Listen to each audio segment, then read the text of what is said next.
बिस्मिल्लाहिर्रहमानिर्रहीम। अस्सलाम वालेकुम। आज 3 सितंबर बरोज़ हफ्ता हम बात करेंगे 3 अहम इशूज़ के हवाले से। सुप्रीम कोर्ट ऑफ पाकिस्तान के मुबैना जज जो अपने आप को जज कहलवाते रहे हैं और जज बन के वो मुख्तलिफ़ काम कर रहे थे और उनको गिरफ़्तार किया गया है, जिनको नाम मुबैना जज का दिया जाए तो वो बेहतर होगा। उसकी तफसील मैं आपके साथ शेयर करूँगा। साथ में आपको बताऊँगा कि शरीफ ख़ानदान की तमाम सिक्योरिटी वापस ले ली गई है पंजाब हुकूमत की तरफ से और कोई एक भी अहलकार पीछे नहीं छोड़ा गया और सारी सिक्योरिटी वापस ले ली गई है। उसकी तफसील भी मैं आपके साथ शेयर करूँगा। शरीफ ख़ानदान का ख़ास आदमी राना शमीम, उसके ख़िलाफ़ तौहीन अदालत का केस था और उसमें भी बड़ी अहम पेशरफ्त सामने आई है और उसमें सिर्फ ये है कि वहाँ अंसार अब्बासी और जियो जंग भी उसमें मुलव्वस था और जो कुछ इमरान खान के ख़िलाफ़ तौहीन अदालत का जो मामला है और उस पर अंसार अब्बासी और जियो जंग जिस तरीके से मामलात को ख़राब करने की कोशिश कर रहा है और इनकी हद तक तौहीन अदालत केस में मामला पेंडिंग था और जिसमें ये मरीम नवाज़ का जो केस था उसमें ये फ़ायदा लेना चाहते थे, उसको भी अब उसमें भी पेशरफ्त हुई है। उसकी तफसील भी मैं आपके साथ शेयर करूँगा। पहले तो मैं आपको बताता चलूँ कि रजीम चेंज ऑपरेशन के जो समरात हैं या बरक़ात हैं वो जारी हैं करप्ट माफिया को। और मंजूर विसान, जिनके बारे में 3-4 दिन पहले एक वीडियो भी वायरल हुई थी, जिस तरीके से वो मजाक उड़ा रहे थे सिलाब का, जो आफत खुदाबंदी है उसका मजाक उड़ा रहे थे और उस पर वो ऐसे करप्ट जो लोग हैं और ये जरदारी माफिया जितना बेनकाब हुआ है, जो छुपा हुआ था, जिनके असल चेहरे जो वडेरा इज़म है, जहाँ पर कुछ इनके MNAs हैं वो मिनरल वाटर के साथ अपने पाँव धो रहे हैं, इस हद तक ये जालिम दरिंदे हैं और ये जहाँ जाते हैं बग़ैर कुछ लेकर जाते हैं। ये आवाम को खाली तसल्लियाँ जाके तस्वीरें बनवा के वापस आ जाते हैं। तो ये इंतहाई जुल्म की बात है। उनके ख़िलाफ़ नैब की आमदन से ज़्यादा असासाजात की इंक्वायरी थी। सिंध हाई कोर्ट में दरख्वास्त दायर की हुई थी, उन्होंने ज़मानत की और अदालत में सिंध हाई कोर्ट में नैब प्रोसिक्यूटर ने अदालत को बताया है कि नैब ने मंजूर विसान के ख़िलाफ़ आमदन से ज़्यादा असासे बनाने की इंक्वायरी बंद कर दी है क्योंकि उनके ख़िलाफ़ इल्ज़ाम साबित नहीं हुआ।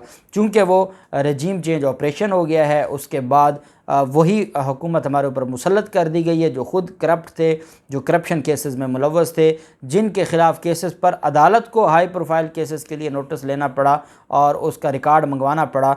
उन सारे केसेस में जो फ़ायदा है वो मुलज़मान को मिलना शुरू है और यही वजह है कि मंजूर विसान जो कि आमदन से ज़्यादा असासाजात केस कोई जरदारी माफिया से तल्लक़ रखता हो, मेंटेलिटी उसकी ये हो कि वो सिलाब ज़दगान का मजाक उड़ाए और वो इस हद तक ज़हनी तौर पर वो वडेरा हो और उसके ख़िलाफ़ आमदन से ज़्यादा असासों की इंक्वायरी हो और कहा जाए कि वो बिल्कुल दूध का धुला हुआ है, उसके ख़िलाफ़ कोई चीज़ साबित नहीं हुई। इससे बढ़कर जुल्म क्या हो सकता है और इससे बढ़कर हमारे मुल्क के साथ क्या मजाक हो सकता है। और अभी भी अगर जस्टिस मंसूर अली शाह साहब बार बार ये सवाल पूछें कि नैब तरमीम में कौन सा बुनियादी हकूक़ इन्फ्रिंज हुआ है, कौन सा बुनियादी हकूक़ उसके ख़िलाफ़ कोई मामला हुआ है या कौन सी आइनी आइन के ख़िलाफ़ वर्जी की गई है, तो इससे बढ़ के ख़िलाफ़ वर्जी क्या होगी कि ये वो लोग हैं। और फिर आपने देखा है कि सिंध हाई कोर्ट से वो बाहर निकलते हैं तो वो पैसे भी दे रहे होते हैं मुख्तलिफ़ लोगों को।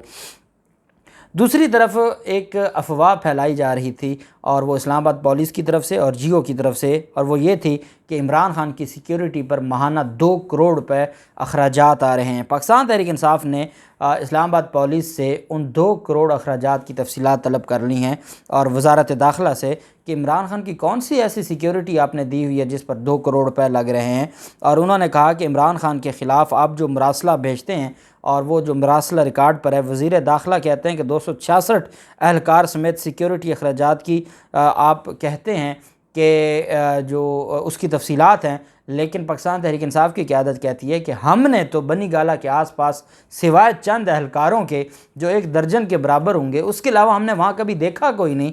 तो वो 2 करोड़ कहाँ जा रहा है, कौन सी सिक्योरिटी है, आप किसको दे रहे हैं? कोई इमरान खान बनी गाला में और तो नहीं रहता जिसको आप 266 एहलकार दे रहे हैं और आप कहते हैं 2 करोड़ रुपये उसका आप लगा रहे हैं। उन्होंने कहा कि बज़ाहिर दर्जन भर एहलकारों और मरासलों के अलावा तो हुकूमत का कोई बंदोबस्त हमें सिक्योरिटी का नज़र नहीं आया, जबकि PTI का मरासला भी रिकॉर्ड पर है। फवाद चौधरी का कहना था कि हर शहरी की जान और माल की इज़्ज़त की हिफाजत करना ये आपकी ज़िम्मेदारी है, लेकिन झूठ न बोलें। उन्होंने कहा कि शरीफों ने जाती उम्रा के महल की हिफाजत पर पंजाब की आवाम के 364 मिलियन रुपए उड़ाए। कमोबेश 3000 एहलकार जाती उमला महल की हिफाजत पर लगाए गए। 6 कैंप ऑफिसेस, वज़ीर आज़म कैंप ऑफिसेस कायम करके अरबों रुपए शरीफों और जरदारियों का लुटाना ये वतीरा है। फवाद चौधरी ने कहा कि इमरान खान ने वजारत उज़्मा में कदम रखते ही शाहाना रिवाज को निकाल के बाहर फेंका। अपनी तमाम मुद्दत इक़्तिदार के दौरान इमरान खान अपनी रिहाइश गाह पर मुकीम रहे। अपने घर के गिर्द हिफाजती दीवार के अखराजात भी उन्होंने अपनी जेब से अदा किए। उनका कहना था कि इमरान खान ने गैर मुल्की दौरों और वज़ीर आज़म हाउस के अखराजात भी सालाना करोड़ों रुपए बचाए। और आज आप इल्ज़ाम लगाते हैं। अगर आपके पास कोई तफसीलात हैं तो हमें दें तफसीलात, ताकि हमें भी पता चले कि ऐसी कौन सी चीज़ें हैं जो आप कह रहे हैं और हम भी उस चीज़ को देख सकें। जबकि कल मैंने आपको बताया था कि शरीफ ख़ानदान की सिक्योरिटी के हवाले से एक मीटिंग होती है वज़ारत दाखिला जो पंजाब की है, उनकी तरफ से ये कहा गया कि जो मरीम नवाज़ को सिक्योरिटी दी गई है जाती उमरा महल को, या वज़ीर आज़म जो हाउस है इसको जो सिक्योरिटी दी गई है, उस पर उनकी तरफ से ये कहा गया था कि हम इसको वापस लेंगे। अब ये था कि कुछ सिक्योरिटी वापस लेंगे, लेकिन पंजाब हुकूमत सारी चीज़ों को देख रही थी। अब पंजाब हुकूमत की तरफ से तस्दीक की गई है और पंजाब हुकूमत ने शरीफ ख़ानदान की सारी सिक्योरिटी वापस ले ली है। जो पंजाब पुलिस तैनात थी वो सारी की सारी वापस ले ली है। सूबाई वज़ीर दाखिला ने सिक्योरिटी वापस लेने की तस्दीक भी कर दी है। हाशिम डोगर की तरफ से कहा गया है कि शरीफ ख़ानदान से पंजाब पुलिस की तमाम सिक्योरिटी वापस ले ली है। सिर्फ शहबाज शरीफ को उनके मनसब के मुताबिक जो ब्लू बुक है उसके मुताबिक सिक्योरिटी फ़राहम की जाएगी। बतौर वज़ीर आज़म जब वो लाहौर में आएंगे तो पंजाब पुलिस उनको सिक्योरिटी देगी। उनका मनसब है ब्लू बुक की वजह से हम उनको सिक्योरिटी देंगे। इसके अलावा जो मरीम नवाज़ को, जाती उमरा को और बाकी जो सिक्योरिटी थी वो सारी की सारी वापस ले ली है और सिर्फ शहबाज शरीफ के अलावा शरीफ ख़ानदान को मज़ीद सिक्योरिटी नहीं दी जाएगी। ये बहुत बड़ी डेवलपमेंट है। आपने देखा है कि मरीम नवाज़ जब सैलाब ज़दगान के लिए जाती हैं तो 63 गाड़ियों के काफ़िले उनके साथ जाते हैं। आपको वहाँ एक गाड़ी नज़र नहीं आएगी और वो होगी सामान से लदी गाड़ी। बाकी प्रोटोकॉल की गाड़ियाँ ही आपको नज़र आएंगी, या कुछ गाड़ियाँ ऐसी जिसमें छोटी गाड़ियों में ही उन्होंने कोई जूस के डब्बे और सिलांटी और इस तरह की चीज़ें रखी होंगी। इसके अलावा आपको वहाँ पर जो लोग हैं, जो एक्चुअल लोग हैं जिनके हालात ख़राब हैं, जो परेशान हैं, सिवाय आपने एक MPA अपनी रखी हुई है और वो आपकी तस्वीर बनाती है, आपकी वीडियोज़ बनाती है और आप कौम को गुमराह करते हैं। और जैसे परवेज़ इलाही ने कहा कि शहबाज शरीफ अगर आवाम से और अपनी कौम से फ़ंड मांगने बैठेंगे तो उनको छितर मिलेंगे, ये परवेज़ इलाही की तरफ से कहा गया। तो ये जो चीज़ें हैं ये बताती हैं कि ये सारे मामलात। अच्छा, एक और अहम केस था वो राना शमीम के ख़िलाफ़ था। एक बयान हल्फी था और वो बयान हल्फी ये इस वजह से लाए थे कि ताकि मरीम नवाज़ का जो केस है उस पर असरअंदाज हुआ जा सके। एवन फील्ड में जो मरीम नवाज़ की अपीलों पर समाअत जारी थी, जस्टिस आमिर फ़ारूक पर इल्ज़ाम लगाया गया और उस पर फिर जो चीफ़ जस्टिस अतर मिनल्ला साहब हैं उन्होंने बड़ा एक्शन लिया था। मीर शकील भी अदालत में पेश होते थे, उसके अलावा अंसार अब्बासी भी पेश होते थे और राना शमीम भी, ये साबिक चीफ़ जज थे गिलगित बल्तिस्तान के। और उनके बाद उनका जो बयान हल्फी था वो अदालत में जमा करवाया गया। वो सारा झूठ का पलंदा था। लेकिन उस वक्त जो पाकिस्तान तहरीक इंसाफ के अटारनी जनरल थे और पाकिस्तान तहरीक इंसाफ की जो हुकूमत थी वो ये समझती थी कि अंसार अब्बासी और मीर शकील पर फ़र्द जुर्म आयद नहीं होनी चाहिए और उसको पेंडिंग मौखर रखा गया था, जबकि राना शमीम के हद तक फ़र्द जुर्म आयद कर दी गई थी और अब उस पर जो कार्रवाई है वो शुरू होनी है। उस वक्त तो अटारनी जनरल थे खालिद जावेद ख़ान साहब, उनको प्रोसिक्यूटर मुकर्रर किया गया था। अब जो मुल्ज़िम है उन्हीं का अटारनी जनरल है अशतर औसाफ साहब, जो नून लीग के हैं और नून लीग की हुकूमत है। अब वो इस केस को कैसे आगे लेकर चलती है। बहरहाल राना शमीम का जो केस है उस पर 5 सितंबर को समाअत होगी और जो एक्स चीफ़ जज हैं राना शमीम, उन पर 5 सितंबर को उनके केस पर और तौहीन अदालत केस पर समाअत होगी। उन पर इल्ज़ाम यह है कि वो मरीम नवाज़ के केस पर असरअंदाज होने के लिए उन्होंने एक झूठा बयान हल्फी लेकर आए और ऐसी खबर बनाई, ऐसा बयान हल्फी बनाया, उस जज के बारे में बनाया जो उस वक्त ना उस बेंच का हिस्सा था, ना वो पाकिस्तान में मौजूद था और झूठी खबर थी। और उस बुनियाद पर अंसार अब्बासी और बाकियों की हद तक कार्रवाई पेंडिंग है, ख़त्म नहीं हुई, पेंडिंग है। और जो राना शमीम की हद तक कार्रवाई जारी है। 5 सितंबर को चीफ़ जस्टिस अतर मिनल्ला साहब उस पर भी समाअत करने जा रहे हैं और उसमें भी मैं ये समझता हूँ कि इंशाअल्लाह बड़ी कार्रवाई होगी और चीज़ें आइन और कानून के मुताबिक नज़र आएंगी। एक और मामला था और वो सुप्रीम कोर्ट का मुबैना जज, जो ख़ुद को जज ज़ाहिर करके मुबैना फ़्रॉड कर रहा था, उसको गिरफ़्तार कर लिया है FIA ने। और FIA की तरफ से साइबर क्राइम सर्कल इस्लामाबाद ने जदीद टेक्नोलॉजी का इस्तेमाल करते हुए मुलज़िम फ़ाइज़ अली को गिरफ़्तार किया। मुलज़िम ने ख़ुद को सुप्रीम कोर्ट का जज ज़ाहिर करके अवाम से पैसे बटोरे थे।